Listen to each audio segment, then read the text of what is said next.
నా పేరు కొల్లి నరసారెడ్డి, నివాసం చాలపురంలో. నాకు ఇద్దరు పిల్లలు.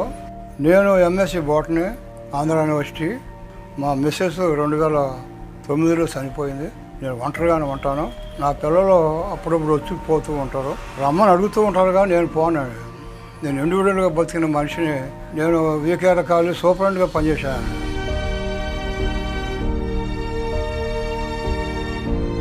రాజశేఖర రెడ్డి గారు, నేను ఆంధ్ర లైలా కాలేజీలో ఆయన సీనియరు, నేను జూనియరు. అలాంటి మహానుభావుడు కుమారుడే వైఎస్ జగన్మోహన్ రెడ్డి గారు. ప్రస్తుత పరిస్థితుల్లో ఇండియాలో ఉన్నటువంటి పొలిటీషియన్స్లో డెమోక్రటిక్ పొలిటీషియన్ ఈయన. మరి వృద్ధాప్యులకి 2750 రూపాయలు ఇవ్వటం అంటే తేలికైన వ్యవహారం కాదండి. అది ఆర్థిక పరిస్థితి అనుకూలంగా లేకపోయినా ప్రజలకు అందుబాటులో ఉండేది వాలంటరీ వ్యవస్థ.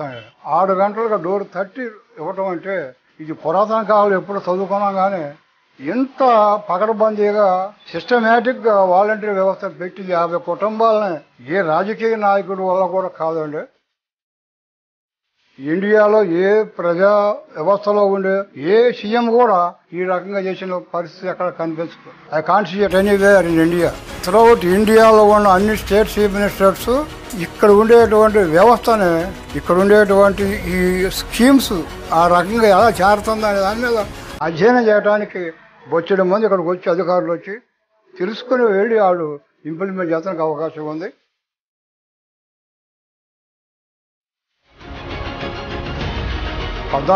నుంచి 19 వరకు ఏం చేసి చంద్రబాబు నాయుడు గారు, అరే బాబా నా భార్య చనిపోయింది, మీకు తెలుసు మీకు. దీనికి ఒక మళ్ళీ జన్మభూమి కమిటీ ఒకటి మళ్ళీ. ఈ కమిటీ ఏం చెప్తే అదేనండి. దీంట్లో ఒకడు ఆయనకు వద్దంటాడు, ఆపేయటమే. అట్లా నాకు మొత్తం 5 years ఆపేశారండి. రేషన్ కార్డు ఇవ్వాల. తర్వాత నాకు అప్పుడు పొలం బాగానే ఉందండి. చంద్రబాబు నాయుడు రైతు లోన్ అది తీరుతా అని చెప్పి అన్నాడు. ఒక్క టర్మ్ తీసాడు, 10,000 రూపాయలు ఇచ్చాడండి, 1,00,000 రూపాయలకి. మొత్తం సున్నా. అసలు దాదాపుగా భారతదేశంలోనే బిలో పవర్టీ బొచ్చుడు ఉందండి. దీన్ని పడుచుకుంటూ ఎవరు లేడు. మరి జగన్మోహన్ రెడ్డి గారికి ఎక్కడ తట్టింది? ఈయన ఒక్కడే చేయాలి, అందరికీ యాడ్ చేయాలి. ఆ జగన్మోహన్ రెడ్డి యొక్క వ్యక్తిత్వం అలాంటిదండి. లేని వాడికి మనం సహాయం చేయాలా, అదే తత్వం. ఒక మాట అంటే ఖచ్చితంగా చేసి తీరాలి. నాయకుడు దొరకడండి. ఈ రాష్ట్రానికి చేసుకునేటువంటి అదృష్టం